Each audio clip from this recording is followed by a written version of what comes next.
President Duterte signed as urgent two bills seeking to fast-track the procurement of COVID-19 vaccines. And in lighter news, would you eat a 3D printed steak? One restaurant in Israel is out to redefine meat.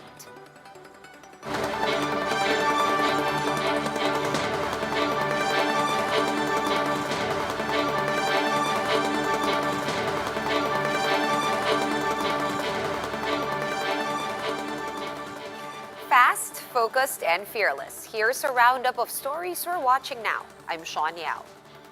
The vaccine shipment from Pfizer through the COVAX facility is facing delays, pending one missing requirement. Greg Gregorio joins us live from Mandaluyong City to tell us more. Hi, Greg. What requirement is this exactly?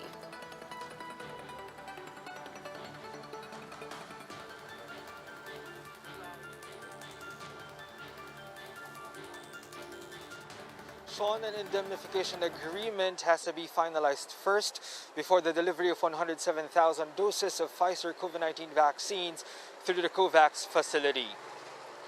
The Philippines has already submitted a signed draft indemnification agreement with the COVAX facility. But according to WHO Representative Dr. Rabindra Bayashinghe, the Philippines will still have to wait for the signed deal from Pfizer, which may take 2 weeks. Food and Drug Administration Chief Eric Domingo explained that Pfizer is asking the government to be solely responsible once vaccinated Filipinos experience any severe adverse effect from their jabs. In this case, Pfizer cannot be sued for any proven vaccine-related injury caused by the shots, and the government will shoulder the compensation. The Philippines agrees to this as the vaccine is still under development. Domingo said other countries have also signed have also existing measure, in fact, through an indemnification law. The government, meanwhile, is also looking for a possible supply of 25 million doses of Pfizer jabs under an ongoing negotiation apart from COVAX. With this, the Health Department is looking for a possible supplier of low dead space syringe that will maximize every single dose of Pfizer COVID-19 vaccine. Domingo explained that with the use of this special syringe, we can extract 6 doses from each of the 5-dose vial of Pfizer jabs. Sean, the Health Department earlier mentioned that a supply of low dead space syringe also comes with the package of the Pfizer jabs coming from the COVAX facility. Sean? All right, Greg, what is the difference between this so-called low dead space syringe and the usual ones that we are familiar with? It is pretty self-explanatory, but can you talk us through the differences? Yes, Sean, according to Dr. Domingo, when extracting a liquid from a vial using a standard syringe, some air causes bubble inside the tube or the syringe. But since the bubble cannot be injected to an individual, they would have to remove the bubble by drawing out some liquid from the syringe. There we can see some waste. There we can see how some of the doses can be wasted. But if you are going to use a low dead space syringe or those special type of syringe with a smaller space between the needle and the plunger of the vaccine, plunger of the syringe, no air and bubble could be extracted to the syringe, and only an exact amount of liquid can be used from the vial. Sean? Thank you for making that clear. News 5's Greg Gregorio joining us live from Mandaluyong City. And it was not unanimous, but the mayors of Metro Manila ultimately voted in favor of easing the region's quarantine restrictions or quarantine status to MGCQ by March. Let's talk about the reasons with Marikina City Mayor Marcy Teodoro, who joins us over the phone. Hi, Mayor Marcy. Were you in favor of the downgrade to MGCQ next month? No, I'm not in favor, Sean, because of the timing, the period on which we're going to implement the downgrading of the quarantine status. My belief is that the system should be ready, and there should be an infrastructure that would ensure prevention or mitigation of possible resurgence in the number of COVID cases. All right, though it was almost a tiebreaker, Mayor. What Yes. we've heard from your arguments we've heard from earlier. We heard from Navotas Mayor Toby Tiangco his arguments. Would you like to talk us through the arguments from both sides? Basically, NEDA presented the need to open up the economy because of the or due to the following reason: we're losing jobs, and number of hungry individuals are increasing. For 1 out of 4 individuals in metropolitan Manila or in the country is now experiencing hunger. Of course, there's this number of fatalities and illnesses due to non-COVID cases. And NEDA believed that by easing the age restriction, it could generate the necessary economic activities, especially for the non-retail sector of the, or non-essential rather, sector in the retail economy.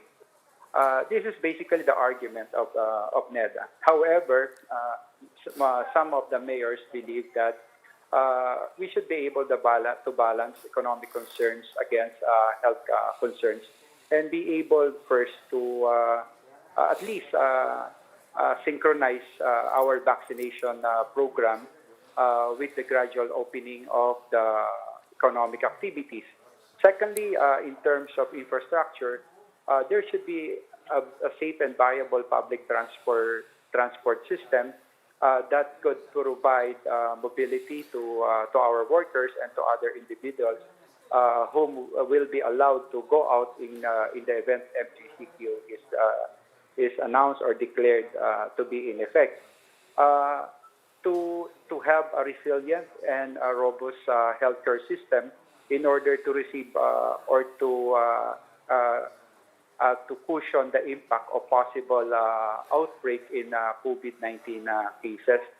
There are some prerequisite conditions that we need to first establish before we could gradually open up our economy. All right. On the other hand, we also have the Octa research team saying that a surge in cases is very much possible if this shift to MGCQ happens. They cited some numbers. After 36 days, 2,400 possible cases. You also mentioned having infrastructure in place for such an eventuality. What have you planned for Marikina? Yeah, for Marikina, first, we need to clearly define and establish the guidelines and protocols. Definitely, we need a more strict health protocols in this case because of downgrading of the quarantine status that we have from GCQ to MGCQ. Secondly, we are now assessing, evaluating our capacity to enforce these guidelines. We'll be needing more people, personnel to implement protocols. For example, in a public transport terminal, we need to employ or deploy more people that would monitor social distancing in public vehicles. Secondly, we need to revisit the infrastructure of our healthcare system. If indeed it could accommodate numbers of possible numbers that will be added to COVID-19 cases in the city. In our school system, definitely our capacity will not be enough to receive students even on a limited face-to-face classes. So expansion of school areas and additional school buildings will be needed. And this situation instances will be very difficult in the case of Marikina, given our limited budget and resources. All right, understood, Mayor. But taking a step back and looking at all of this from a broader perspective, have all NCR mayors agreed on a plan moving forward? Should this recommendation to downgrade the NCR status to MGCQ push through? we need to move as one, and we recognize the fact that Metro Manila is a contiguous area, and we should be in unison with one another in terms of our action. What we are really expecting is that we will be given some leeway in terms of adjustment that we'll be needing to take. For example, if they will be telling us to have a limited face-to-face classes, that ample time or sufficient period be given to us to comply with the said condition. Secondly, in terms of resources, we're hoping that a whole of government approach can be adopted, meaning what we're lacking in the local at the local level will be complemented by the national government. And more importantly, Sean, I think everything will not be possible if our stakeholders, our public and private sector will not work hand in hand on this matter. When we enforce a guideline, of course, we need a sound regulatory framework, an efficient enforcement mechanism, but more importantly, we need the participation of the public or the individuals that are subject to the guidelines, with the understanding that this will redound to the benefit of everybody and safety against COVID-19. Yes, definitely cooperation is key with regard to that. One last question, Mayor Marcy. How are Marikina's vaccination preps coming along? We've been keeping up with you in the last couple of weeks. Yeah. Yes, all systems go, Sean. If the vaccine will arrive today, we could roll out the vaccination by tomorrow. In fact, last month they were expecting delivery of vaccine so that we could undertake the initial stage of the program, the vaccination of our healthcare workers, particularly personnel that we have both medical and non-medical working in our public hospital. Unfortunately, the vaccine did not arrive, and they told us that we can expect it by next week. So anytime the vaccine will arrive, we could roll out. All right, that's certainly good to hear. Thank you as usual for your time. That was Mayor Marcy Teodoro of Marikina City. The Octa Research Group respects the recommendation of Metro Manila mayors to shift to a modified GCQ status by next month. In an interview here on One News Now earlier this afternoon, Octa Research Fellow Professor Guido David said that the consensus was a little surprising.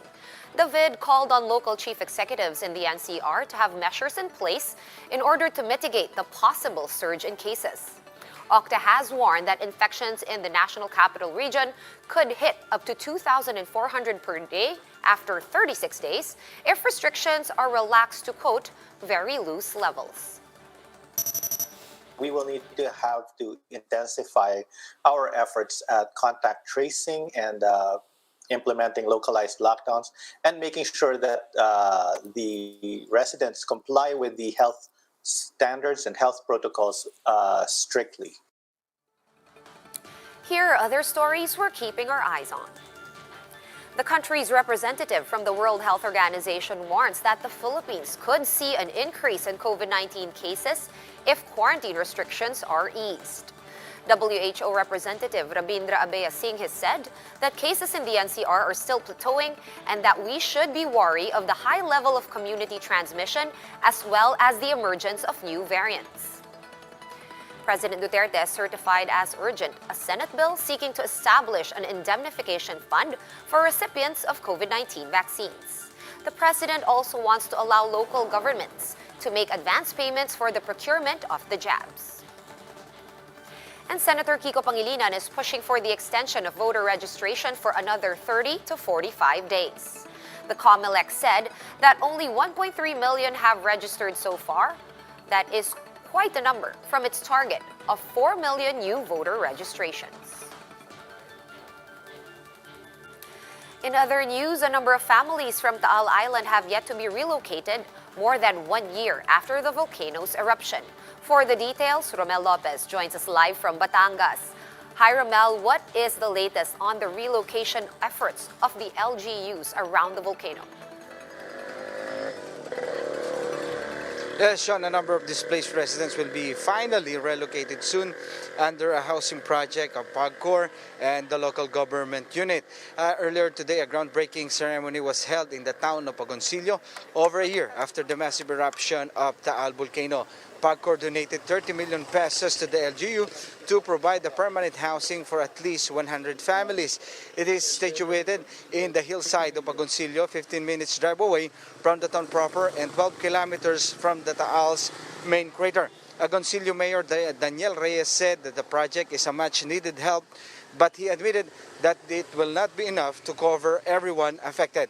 This is as over 400 families remain at the evacuation centers scattered around the province of Batangas. Some of them, they said, are very happy for the progress in the LGU's relocation efforts. However, they told us that the area is very far from the Taal Lake where their livelihood is. Sean, more towns will be receiving similar assistance from PAGCOR after they provided a relocation sites. These are the towns of Balete, Mataas na Kahoy, San Nicolas, and the town of Taal. Sean? Thank you so much for that update from Batangas. That was News 5, Romel Lopez. Let's move on now to some lighter news. One restaurant in Israel is selling 3D printed steaks as consumer behaviors shift towards health and environmental concerns. Ivan Livingston of Bloomberg Quick Take has more. Faux burgers and other alternative proteins has boomed in recent years as consumers shift their behavior over health and environmental concerns. That's attracted venture capitalists and food giants like McDonald's to the growing market. Israeli startup Redefine Meat wants to tap into that trend. The company was founded in 2018 and is using 3D printing to take plant-based products to the next level by giving diners the same sensory experience as cutting into a piece of prime beef when it comes to flavor and texture. And the company just announced it's raised the largest ever Series A funding round for a startup in that space, which will help it build a pilot factory and launch product sales. The whole cut steak, fresh off the grill, and it cuts through the crunch at the top. The company is run by CEO Eshkar Ben Shitrit, who says the key to his company's success will be taste, and that the new funding is a major step on its path to becoming the world's biggest alternative meat company by 2030. Our product needs to be tasty and available as meat is available in different cooking styles, different culinary traditions, and for us, most important, different cuts. Our idea is to be everywhere that meat is, starting from restaurants and but eventually going to the retail as well. It already has distribution partners lined up in Israel, Germany, Switzerland, and Singapore, and will sell to various restaurants, including steakhouses. For more updates, visit News 5, The Philippine Star, and Business World online. Visit our website, onenews.ph, for more in-depth analysis. You can also catch One News on the Signal Play app. Register for a free account at www.signalplay.com and stream One News live anytime, anywhere. I'm Sean Yao. We are One News.